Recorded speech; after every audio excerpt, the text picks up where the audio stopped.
प्रत्याशी डॉक्टर अशोक सिन्हा गुरुवार को 6वें अगरतला विधानसभा उपचुनाव में जामतला क्षेत्र में घर घर जाकर प्रचार करने निकले।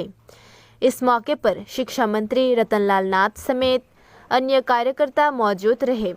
शिक्षा मंत्री ने कहा कि प्रचार के लिए बाहर जाने के बाद लोगों से बेहद समर्थन मिल रही है। उन्होंने ये भी कहा कि कांग्रेस के मौजूदा उम्मीदवार सुदीप राय बर्मन भी भाजपा में मंत्री थे, लेकिन वे मंत्रालय में एक बड़ा पद चाहते थे।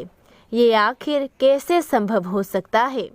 और 6वें अगरतला उपचुनाव में लोगों को उम्मीद है कि बीजेपी प्रत्याशी डॉक्टर अशोक सिन्हा भारी अंतर से जीतेंगे।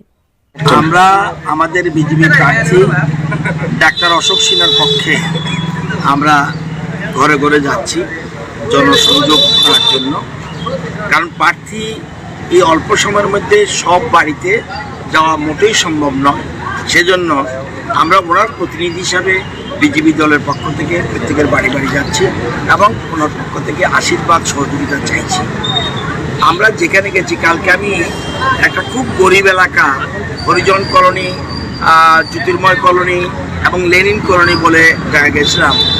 মানে গরিবরা এত এরকমভাবে সমর্থন করছে বিজেপি প্রার্থীকে, সত্যিই অভাবনীয়। আর এখানে যখন আসলাম, এখানেও প্রায় সেরকমই অবস্থা দেখছি। মানুষ দেখছে বিজেপি ছাড়া অন্য দল নেই, নামে আছে কিন্তু অস্তিত্বে নেই। তো সুতরাং আমরা সব জায়গায় ভালো সমর্থন পাচ্ছি। এবং একটা লোক বলছিল একটু আগে, বয়স্ক একটা লোক, যে ভোট আর কারে দিব, আর কেউ কি আছে? তো সুতরাং এটা একটা গুরুত্বপূর্ণ। আর যিনি আমাদের দলের বিরুদ্ধে, যিনি সুদীপবাবু বা অন্য যারা দাঁড়িয়েছে, তাদের অ্যাকচুয়ালি এই 4 বছর হয়েছে। আমার সাথে তো উনিও মন্ত্রীও হয়েছিলেন। আর তাহলে উনি মন্ত্রিত্ব রাখতে পারলেন না কেন? ওনার কি সব কিছুতে যদি ওনার মেইন পোস্ট চাই। আর কংগ্রেস একটা কথা বলি, আমাদের এই কেন্দ্রে 55টা বুথ আছে। উত্তরপ্রদেশে 1,56,000 বুথ আছে।